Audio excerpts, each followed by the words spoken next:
আসসালামু আলাইকুম। আপনার ইমো অ্যাকাউন্টটি হ্যাক হয়েছে কিনা সেটা বুঝবেন কিভাবে? বা যদিও আপনার ইমো অ্যাকাউন্টটি হ্যাক হয়ে থাকে, করণীয় কি?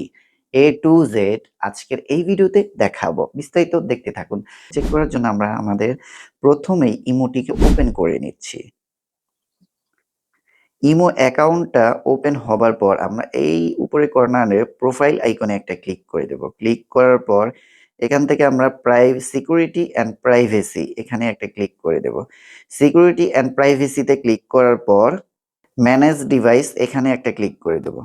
এখানে ক্লিক করার পর আপনাদের অ্যাকাউন্টটি যদি একাধিক ডিভাইস দেখায়, যেমন আমার এখানে ২ টো ডিভাইস দেখাচ্ছে। যখন একাধিক ডিভাইস দেখাবে মানে একের অধিক, তখন বুঝতে পারবেন যে আপনাদের ইমো অ্যাকাউন্টটি হ্যাক হয়েছে। তো আমি আপনাদের বুঝানোর জন্য আমার অ্যাকাউন্টটি একাধিক ডিভাইসে লগইন করিয়েছি। আর আপনাদের অ্যাকাউন্টটি যদি সুরক্ষিত থাকে তাহলে আপনাদের এখানে জাস্ট একটা ডিভাইসই দেখাবে, যেটা আপনি ইউজ করছেন, কারেন্ট ডিভাইসটি। সো যদি আপনাদের ইমো অ্যাকাউন্টটি হ্যাক হয়ে যায় তাহলে আপনারা কি করবেন? তো মনে করুন আমার এই অ্যাকাউন্টটা হ্যাক হয়েছে।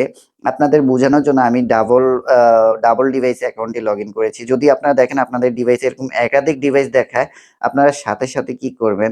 এই যে পাশে দেখুন ডিলিট লেখা আছে, এই ডিলিটে একটা ক্লিক করে দিবেন। ক্লিক করার পর এগেইন আবার এখানে ডিলিট আসছে, ডিলিটে ক্লিক করে দিবেন।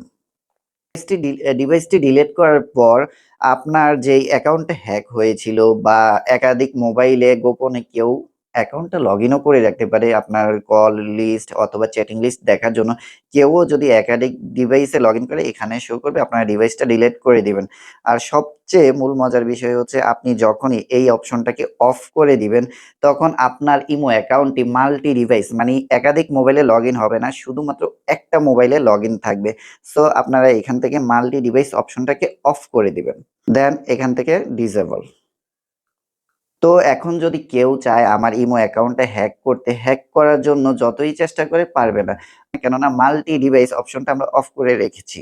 দেন এখানে আরেকটি অপশন আছে লগইন প্রোটেকশন। এই যে আমার এখানে লগইন প্রোটেকশন এই অপশনটা অফ আছে। আপনার লগইন প্রোটেকশন এখানে যাবেন।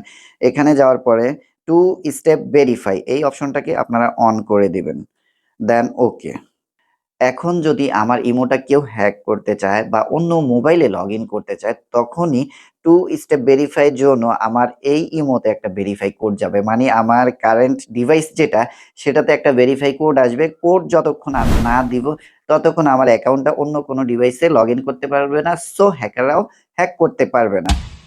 সো আমি আশা করি আপনারা যদি এই অপশনগুলো লক্ষ্য করুন এবং সেটআপ করে রাখুন, আপনাদের ইমো কখনোই হ্যাক হবে না।